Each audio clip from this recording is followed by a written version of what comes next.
Residential University BTech Spot Admissions and Seminar May 4th Sunday. Hotel Shelton, Rajahmundry beside Ramakrishna Theatre, Ayyappa Nagar. జై అమరావతి, జై జై అమరావతి.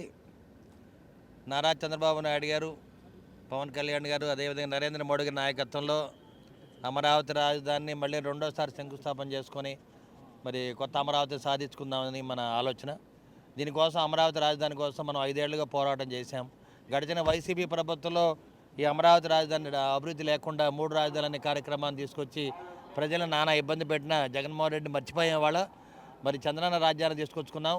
రామరాజ్యాన్ని ఏర్పాటు చేసుకోవడానికి ఆ రోజు అయోధ్యలో మరి రాముడి పట్టాభిషేకం ఏ విధంగా జరుగుతుందో ఆ విధంగా ఇవాళ అమరావతి రాజధాని కోసం అందరూ కూడా ఉవ్వుళ్ళీరుతో చాలామంది లక్షల మంది జనం రావడం జరుగుతుంది.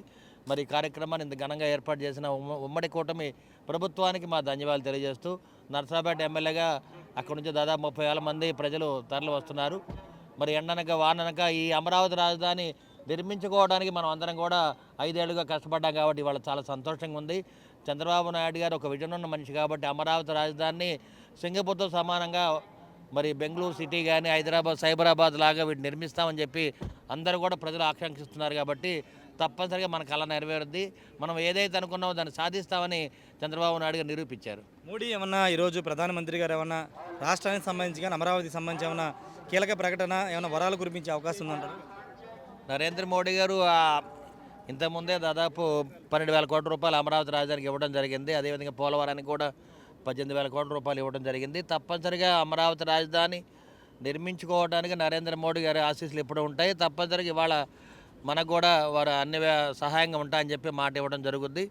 ఉమ్మడి కూటమి ద్వారా అమరావతి రాజధాని నిర్మించుకోవడానికి టీడీపీ, జనసేన, బీజేపీ ఆధ్వర్యంలో అన్ని కార్యక్రమాలని ఘనంగా నిర్వహిస్తామని మా అందరు కూడా మరి ఆశలు ఉన్నాయి. తప్పనిసరిగా ఆశలు నెరవేరుతాయని మీడియా ముఖంగా తెలియజేస్తున్నాం.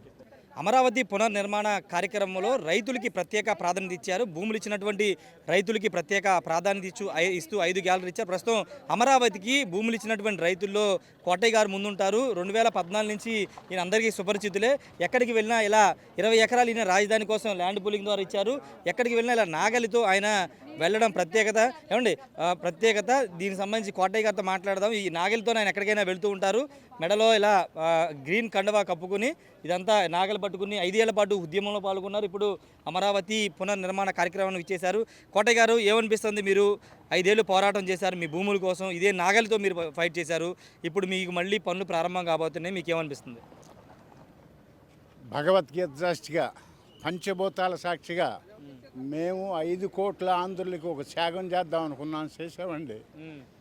చేసినందుకు చంద్రబాబు గారి టైంలో చేసిన మట్టుకు ఆయన టైం వరకు చేశాడండి. కర్మగాలి జగన్మోహన్ రెడ్డి గారు వచ్చాడండి. 151 సీటు కట్టబెట్టాము.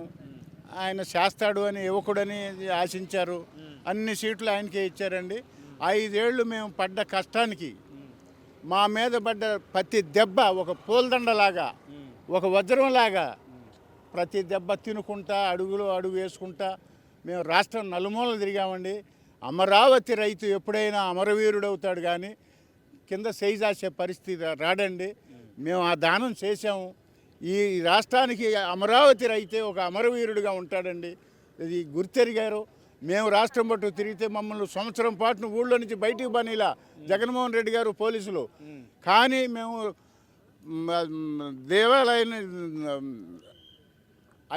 కోర్టు నుంచి రాజధాని నుంచి న్యాయస్థానం నుంచి దేవస్థానం వరకు నడిచామండి. ఆ నడిచిన నాడు మమ్మల్ని ఆంధ్ర ప్రజలు మొత్తం నీరాజనాలు పెట్టారండి అమరావతి రైతు అంటే.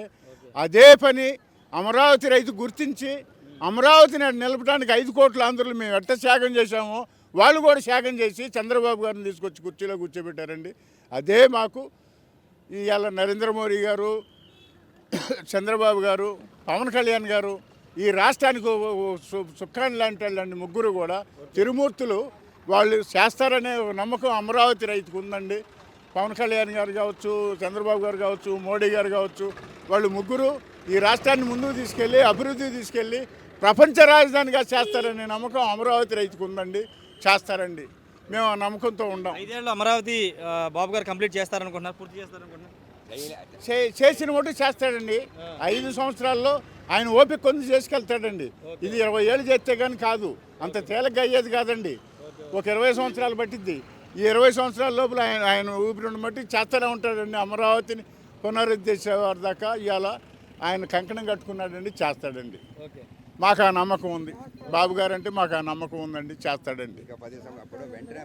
ఇది ఖచ్చితంగా 10 కాబట్టి 20 సంవత్సరాలు అమరావతి పూర్తవుతుంది. బాబు గారి చంద్రబాబు ఓపిక ఉన్నంత వరకు ఆయన అమరావతి కోసం ఖచ్చితంగా చేస్తారని రైతు కోట అయితే చెప్తున్నారు. రైతులందరూ కూడా అమరావతికి కార్యక్రమం వచ్చి రైతులందరూ కూడా ఒక్కొక్కరుగా తరలి వస్తున్నారు. భూములు ఇచ్చిన రైతులతో పాటు ఇతర ప్రాంతాల నుంచి బస్సులు వచ్చిన అందరూ కూడా సభ ప్రాంగణానికి అయితే చేరుకున్న సిచ్యువేషన్ అవుతుంది. కెమెరా పర్సన్ శ్రీనివాస్తో రాజేష్ ఆర్టీవీ అమరావతి నుండి. చాలా వర్క్ చేశారండి. ఆ మాట ఆ రోజు నుంచి ఈ రోజు వరకు నిలబడ్డాడు, సాధించారు. రాష్ట్ర ప్రజలు బుద్ధి చేశారు. అమరావతి పునర్నిర్మాణ కార్యక్రమానికి భారీగా భూములు ఇచ్చిన రైతులందరూ తరలి వస్తున్నారు. 5 ఏళ్ల పాటు పోరాటం చేసి రాజధాని ఎక్కడా తరలిపోకుండా పోరాటం చేసిన రైతులతో పాటు కుటుంబ సభ్యులందరూ కూడా తరలి వస్తున్నారు. మరి కాసేపట్లో ఈ కార్యక్రమం ప్రారంభం కాబోతుంది. ఈ నేపథ్యంలో పిల్లలతో సహా వీళ్ళంతా కూడా మనకి కనబడుతున్న పిల్లలంతా కూడా అమరావతి ఉద్యమంలో పాల్గొన్నారు. అనేక సందర్భాల్లో పోరాటాలు చేశారు. వాళ్ళ పేరెంట్స్తో కలిపి పోలీసులకు ఎదురు నిలబడి అమరావతి ఇక్కడే ఉండేలాగా పనిచేసినటువంటి పిల్లలందరూ ఉన్నారు. పిల్లలు కూడా ఈరోజు గ్రీన్ కండవా కప్పుకుని అమరావతి ఉద్యమ కండవా కప్పుకుని వాళ్ళంతా కూడా అమరావతి పునర్నిర్మాణ కార్యక్రమానికి విచ్చేస్తున్నారు. ప్రస్తుతం పిల్లలున్నారు, మాట్లాడదాం. పాప, ఏమనిపిస్తుంది? మీరు 5 ఏళ్ళు మీరు కూడా చూశారు కదా మీ ప్రాంతంలో ఏం జరిగిందో. ఇప్పుడు నీకేమనిపిస్తుంది? చాలా సంతోషంగా అనిపిస్తుంది. మా భవిష్యత్తు కోసం మా తాతలు మా వాళ్ళందరూ భూములు అమ్మారు కాబట్టి, అవును, భూములు ఇవ్వటంతో మాకు బంగారు భవిష్యత్తు రావాలని అందరూ కోరుకుంటున్నారు. అమరావతి ఉద్యమ సమయంలో నువ్వు కూడా వెళ్ళావా? వెళ్ళాను. చాలా కష్టాలు అవన్నీ దాటి ఇక్కడ వరకు వచ్చాం మేమందరం. చాలా కష్టాలు ఉన్నాయి అక్కడంతా. పోలీసులు ఎంత ఆపినా కానీ మేము ఆగకుండా మేము వచ్చాము. ఇప్పుడు ఏమనిపిస్తుంది? మళ్ళీ మీకు రాజధాని పనులు ప్రారంభం అవుతున్నాయి. మీ భవిష్యత్తు బాగుంటుంది అనుకుంటున్నావు? ఏమనుకుంటున్నావు? నా భవిష్యత్తు చాలా బాగుంటుంది అని అనుకుంటున్నాను. నాతోటే కాకుండా చాలామంది పిల్లల భవిష్యత్తు కూడా చాలా బాగుండాలని కోరుకుంటున్నాను. చాలా సంతోషంగా ఉంది. జై అమరావతి. నువ్వేం చెప్తావు పాప? నీకేమనిపిస్తుందమ్మా? నా పేరు లలిత. జై అమరావతి. ఇప్పుడు 5 ఏళ్లలో అసలు సంతోషమే లేదు. పిల్లలకి పెద్దలకి ఎవ్వరికీ లేదు. ఇప్పుడు మాకు భవిష్యత్తు బాగుంటుంది, ఫ్యూచర్లో అన్నీ బాగుంటాయి. అందుకు మాకు ఇప్పుడు ఈ 5 ఏళ్ళు కాకుండా ఇంకా వచ్చే 5 ఏళ్ళు కూడా మాకు చంద్రబాబే కావాలని మేము కోరుకుంటున్నాము. ఈరోజు చేసే ప్రారంభానికి అందరూ వస్తున్నారు. వాళ్ళు కూడా అర్థం చేసుకొని వచ్చే 5 సంవత్సరాలు కూడా ఇంకా వాళ్ళే ఉండి బాగా పరిపాలన చేయాలని అనుకుంటున్నాం. జై అమరావతి. ఇప్పుడు ఇంకా పనులు స్టార్ట్ అవుతున్నాయి కదా, ఇంకా మీకు అమరావతి పూర్తవుతుంది అనిపిస్తుందా? పూర్తవుతుందనే అనిపిస్తుంది. చాలా ఇల్లులు 5 సంవత్సరాల్లో ఏమీ ఇంత కూడా చేయలేదు. ఇప్పుడు చంద్రబాబు రావడంతో అన్ని పనులు మొదలుపెట్టారు. ఇప్పుడు అన్నీ చేస్తున్నారు కాబట్టి అన్నీ జరుగుతున్నాయి. మా ఫ్యూచర్ కూడా బాగుండిద్దని మేము లైఫ్లో అనుకుంటున్నాం. అమరావతి ఒక ఫార్మర్గా మీ తల్లిదండ్రులు మీరు పిల్లలుగా ప్రౌడ్గా ఫీల్ అవుతున్నావా? ఎట్లా ఫీల్ అవుతున్నారు? మా తాతలు మా అమ్మ వాళ్ళు మా నాన్న వాళ్ళు కూడా రైతులే. మా తాత కూడా భూములు ఇచ్చారు, మా నాన్నమ్మ వాళ్ళు అందరు ఇచ్చారు. కాబట్టి వాళ్ళు మా భవిష్యత్తు కోసం ఇచ్చారు కాబట్టి మేము కూడా ఉద్యమం చేసాము 5 సంవత్సరాలు. మేము చాలా చేసాము, చాలా కార్యక్రమాలకి వెళ్ళాము, అన్నిటిలోకి వెళ్ళాము. మొత్తంగా అయితే ఒకటే చెప్తున్నారు. ఒకసారి పిల్లలందరూ కూడా చాలా హర్షం అయితే వ్యక్తం చేస్తున్నారు. తల్లిదండ్రులతో కలిసి వీళ్ళంతా కూడా అమరావతి కార్యక్రమానికి వస్తున్నారు. వాళ్ళ పేరెంట్తో కూడా మాట్లాడదాం. అమ్మ, ఏమనిపిస్తుంది? మీ పిల్లలతో కలిసి రోడ్డు మీద నిలబడి రోడ్డు మీద కూర్చుని పగలు రాత్రి సంవత్సరాల నుంచి చేసిందంతా ఒక ఎత్తు, ఇక జరగబోయేది ఒక ఎత్తు అని మేము అనుకుంటున్నాము. మా ఫ్యూచర్, మా పిల్లల ఫ్యూచర్ బాగుంటుందని మేము ఇక్కడ పొలాలు ఇచ్చాము. చాలా ఇబ్బందులు పడ్డాము, కానీ ఇప్పుడు మనకి పగలు ఎలానో చీకటి రాత్రి ఎలానో అలానే మాకు 5 సంవత్సరాలు గడిచిపోయింది. ఒక చీకటిగా భావిస్తున్నాము. రాబోయేదంతా వెలుగుగా మేము అనుకుంటున్నాము.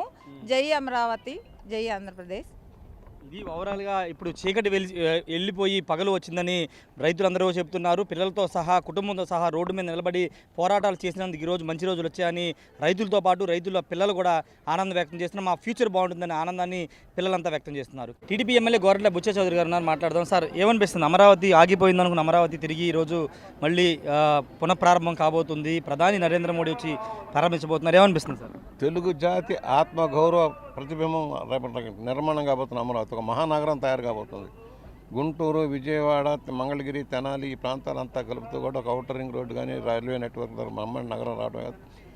ఎలాగైతే 95లో పునఃప్రారంభమైన హైదరాబాద్ నగర పరిధి విస్తరించి ఇవాళ ఒక బ్రహ్మాండమైన నగరం తయారైపోయిందో అదే పక్కలో తెలుగు జాతికి గౌరవప్రదంగా ఉండేదానికోసం ఈ నగరం తయారవుతుంది. ఇది వెనుకబడ్డ ప్రాంతాలకి, అన్ని ప్రాంతాలకు చెందింది. ఇది ప్రజా రాజధాని. తప్పకుండా మెరుగైన ఫలితాలు వస్తాయి, పెట్టుబడులు వస్తాయి, పరిశ్రమలు వస్తాయి, విద్యా ఉపాధి అవకాశాలు మెరుగుపడతాయి, వైద్యం సౌకర్యాలు మెరుగుపడతాయి, పేదరిక నిర్మూలనకి ఈ రాజధాని దోహదపడుతుందని భావిస్తా ఉన్నాం. అంటే ఏంటి సార్ అంటే అమరావతికి సంబంధించిన విషయంలో కేంద్రం ఎలాంటి సహకారం అందిస్తుంది అనుకుంటున్నారు? ఈరోజు ఏమైనా ప్రత్యేకంగా ఏమైనా అమరావతికి ప్రధాని గారు ఏమైనా వరాలు కురిపించే అవకాశం? 2-3 విధానాలు ఉన్నాయి. ఒకటి, ఉమ్మడి రాష్ట్రాల మధ్య ఇంకా కొన్ని తొలగాల్సిన సందేహాలు కొన్ని ఉన్నాయి. 9th schedule 10th schedule property సంబంధించిన విభజన ఇంకా కొన్ని చోట్ల జరగలేదు. అలాగే పోలవరం ప్రాజెక్టుకు సంబంధించి సంపూర్ణంగా భరిస్తారా భరించరా, ఆర్ఆర్ ప్యాకేజీలో ఏం చేయాలి, దానికి ఎలాగా మనం సౌకర్యాలు చేయాలి, అది కేంద్రం భరించాల్సిన అవసరం ఉంది. ఎందుకంటే ప్రాజెక్టు మొత్తం కేంద్రం నిర్మిస్తాను హామీ ఇచ్చింది.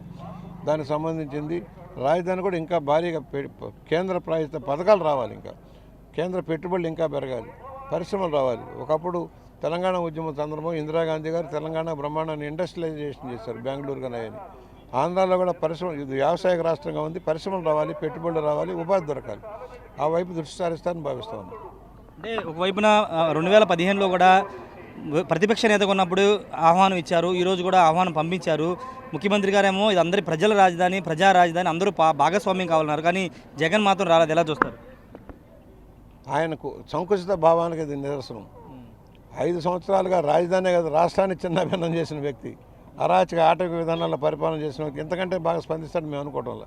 ఇది ప్రజా రాజధాని. ఇది ఒక అమరావతి రైతులదే వాళ్ళ త్యాగాలతో వచ్చింది. ఇది వారికి చెందిందే కాదు, రాష్ట్ర నలుగుతరగలో ఉన్న వెనుకబడ్డ ప్రాంతాలకు కూడా ఉపాధి అవకాశాలు మెరుగుపరచడం కోసం ఒక మహానగర నిర్మాణంలో రైతుల త్యాగాలు కూడా మర్చిపోలేము. వాళ్ళకు కూడా సమస్య స్థానం కల్పిస్తాం. ఈ నగరం బాగా అభివృద్ధి చెందుతుంది మన కళ్ళెదురుగానే. 95కి నేటికి హైదరాబాద్ రూపురేఖలు ఎలా మారినాయో రేపు రాబోయే 10-15 సంవత్సరాలు అమరావతి రూపురేఖలుగా అంతగా మారబోతుంది. Thank you sir. వచ్చే 10-15 ఏళ్ళలో అమరావతి రూపురేఖలన్నీ మారబోతున్నాయని గోరంట్ల బుచ్చయ్య చెబుతున్నారు. జగన్ రాకపోవడం అతని సంకుచిత భావానికి అర్థం పడుతుందని చెప్తున్నారు. ప్రజలందరూ భాగస్వామ్యం చేసినటువంటి రాజధానులు అందరూ పార్టిసిపేట్ చేయాలని గోరంట్ల బుచ్చయ్య చౌదరి చెబుతున్నారు. Camera person శ్రీనివాస్తో Rayesh RTV Amaravati నుండి. మరిన్ని వీడియోస్ కోసం ఛానల్ ని సబ్స్క్రైబ్ చేయండి. లేటెస్ట్ అప్డేట్స్ కోసం వాట్సాప్ ఛానల్ ని ఫాలో అవ్వండి. ఆ లింక్ డిస్క్రిప్షన్ లో ఉంది.